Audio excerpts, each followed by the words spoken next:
by the end of January, 30 of the 51,000 will have back light. It is the 21,000 that is not ready to receive light that we have to work with through JSIF, through MLSS, and through whoever else to get them in a position. You got it in the parish, that's what you're about.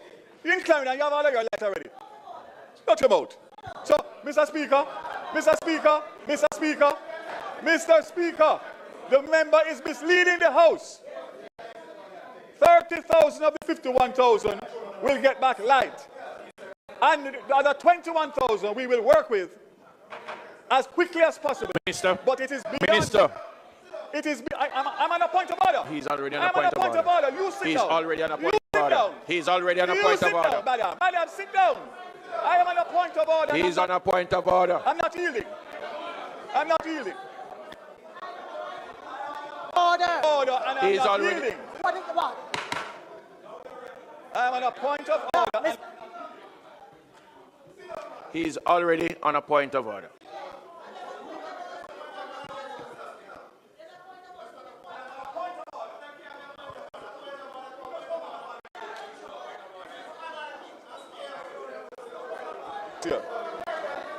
A tense exchange unfolded in Parliament as government and opposition members clashed over electricity restoration, funding, and accuracy of information following Hurricane Melissa.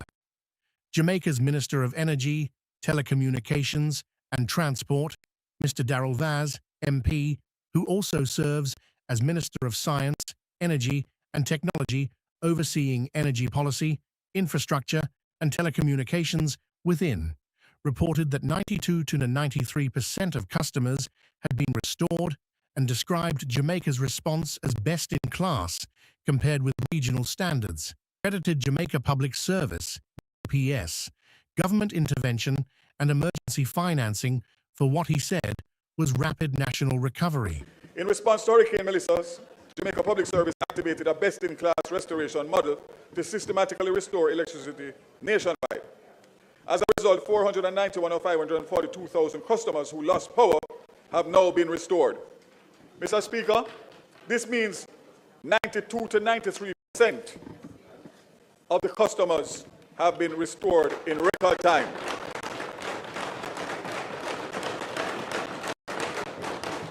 As I speak, Mr. Speaker, 51,000 of close to 700,000 customers are without power. 51,000 of 700,000. Jamaica's restoration response has performed well above regional peers and is close, if not best in class, with a level of recovery that is commendable and reflects disciplined execution, collaboration, and professional leadership. Madam Speaker, Westmoreland has 34,603 customers. At this point in time, 17,096 are out, 49% remains out. St. Elizabeth, 46,145, 18,373, 40% out, or 60% on, depending on how you want to look at it.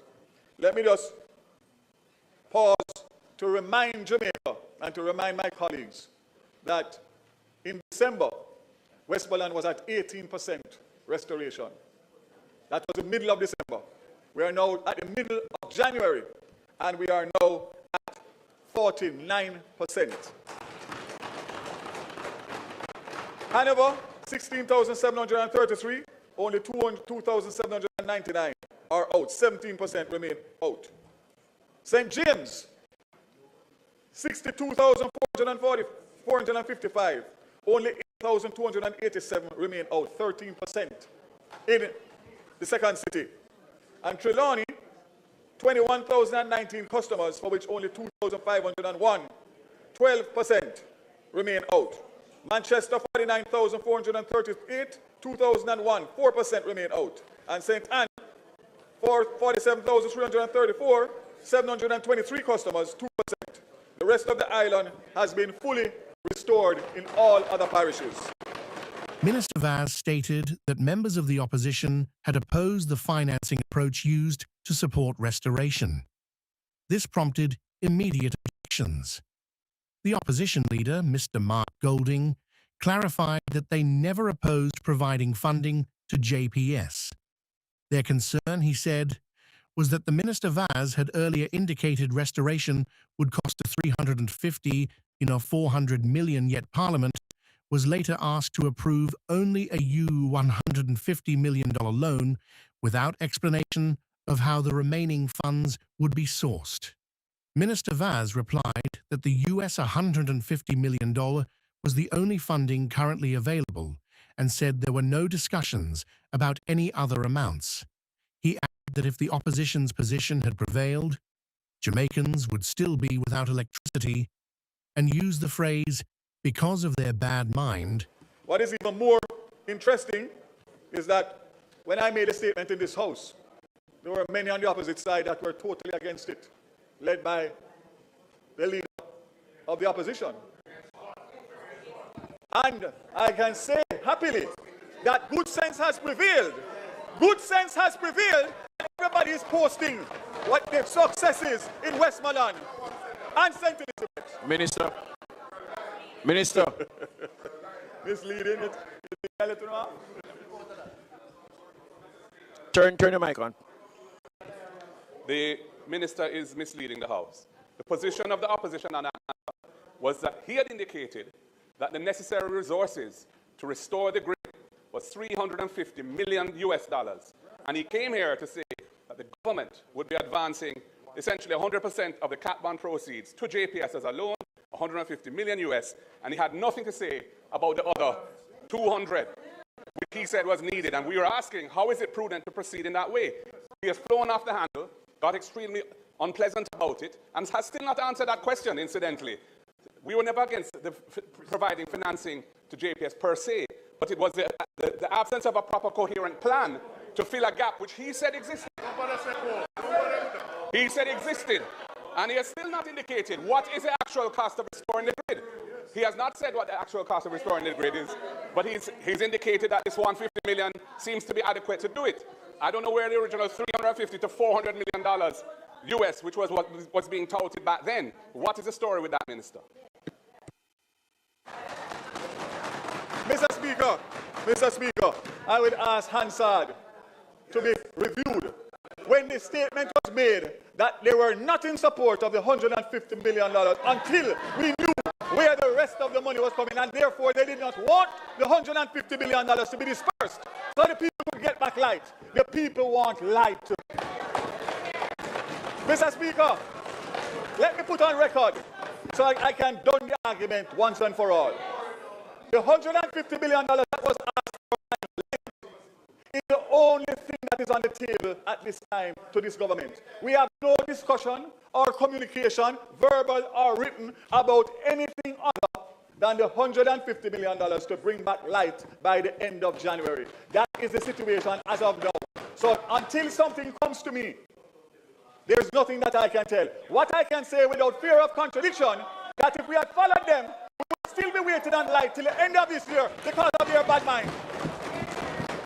Mr. Speaker, the Minister of Energy has reported, and I believe a bit prematurely, because in his last statement, we were told that the government was going to commit some resources, $150 million US, to enable JPS to achieve full restoration of our country by the end of January. So sometimes we hear February creeping, but yeah. But I will give the minister the benefit of the doubt. And listen, we take no pleasure in people experiencing darkness. We want Jamaica to have a fully restored grid and 100% of our people having access to electricity. And at no time did we berate the government for trying to assist in the funding. What we had a difficulty with was the arrangement that we were told about. And we still have a problem with it, because what the minister has said today is that those 50,000 customers in Westmoreland and elsewhere are not going to get their electricity. 5. By the end of January, 30 of the 51,000 will have back light. It is the 21,000 that is not ready to receive light that we have to work with through JSIF, through MLSS, and through whoever else to get them in a position. You're not even in the parish, so shut your mouth. You're in Clarendon, you have all of your light already. Shut your mouth. So, Mr. Speaker, the member is misleading the House. 30,000 of the 51,000 will get back light. And the other 21,000 we will work with as quickly as possible. Minister. But it is beyond. Minister. It is. I'm on a point of order. He's already on a point of order. You sit He's down. already on a point of order. He's already on a point of order. Madam, sit down. I am on a point of order. He's on a point of order. I'm not yielding. Order. And I'm He's not already. yielding. What is what? I am on a point of order. No, He's already on a point of order.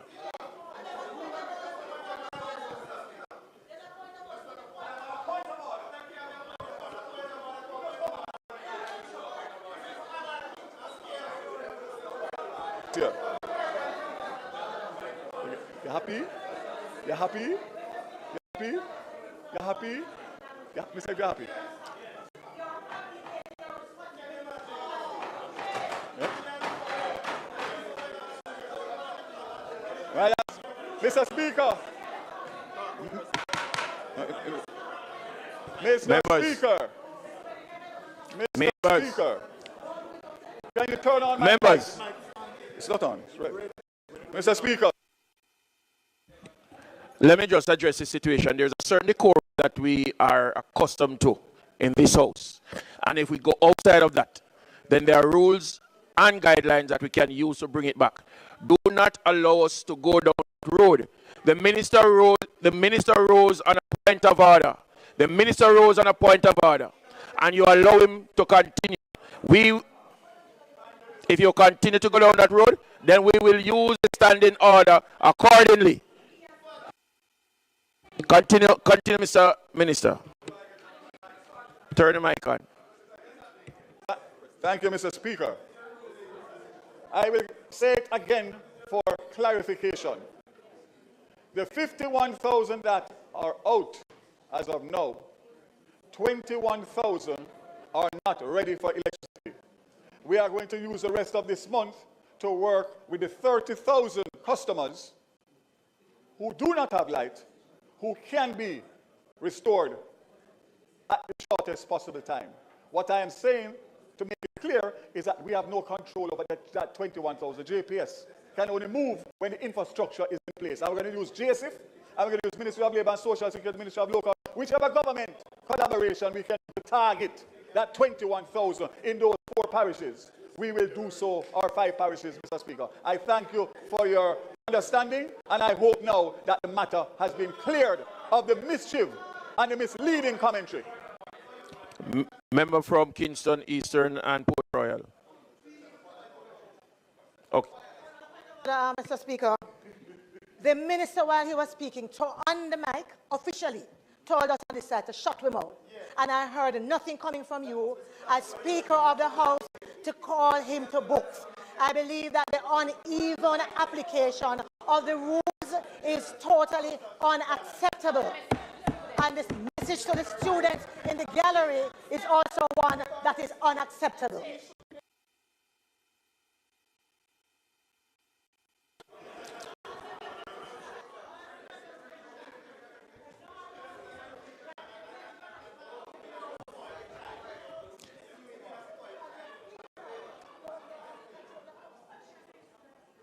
Member from St. Andrew South. Member from St. Andrew Southwestern. You raised on a point of order. You made a statement, but yet you're the same one that when you sit down, you continue to do the same thing. If you're no, you're not. Stop, because you're doing the same thing. You're having a side chat.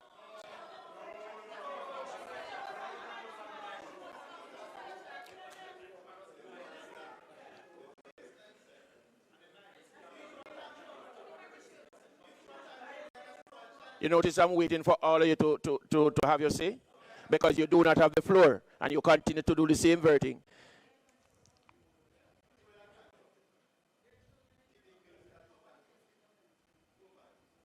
Member from Kingston Eastern and Port Royal, you may continue.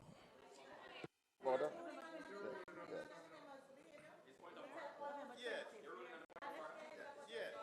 And stop throwing a tantrum.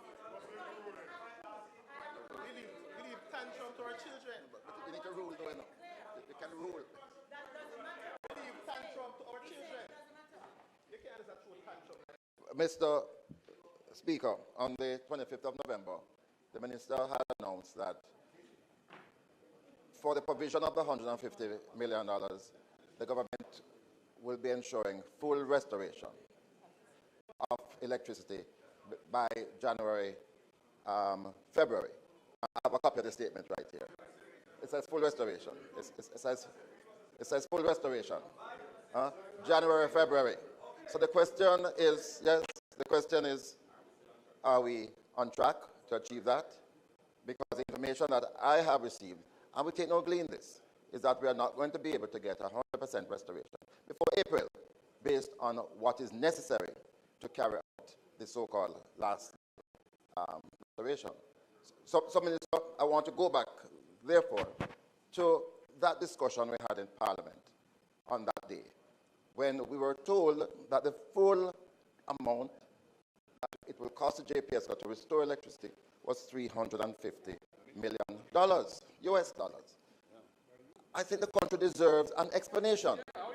I don't think a minister can come here and give that amount of money and not reflect on that, not come back to say to us it was a bad estimate and that it was in fact 150 million. It requires some explanation. It requires some explanation, and we are insisting on that. We are insisting on that. The minister had also mentioned, that in lieu of that 150 million, the government has set certain terms in the agreement, in the loan agreement, and we have not yet seen a copy of that, and I'm hoping that the Parliament will be able to see a copy of the loan agreement so that we can put it to full scrutiny of the Jamaican people, so we know that we're getting value for our money. Together, again, these issues paint a picture of a recovery effort that remains deeply contested, not just in its execution, but in how it is communicated to the nation. What emerged in Parliament was not simply a disagreement over numbers or timelines, but a broader struggle over credibility, accountability, and fairness. While the government pointed to high national restoration percentages as evidence of progress, opposition members insisted that those figures meant little to communities that still had no electricity at all. The exchanges showed how national statistics can mask local realities and how delays in transparency over funding and planning can erode public confidence. The breakdown in parliamentary decorum reflected the intensity of frustration on both sides as the debate shifted from policy into questions of trust and responsibility. At its core, the controversy underscored a central concern: that recovery cannot be judged only by averages and percentages, but by whether every community, especially the most affected, is being treated with urgency, equity, and honesty.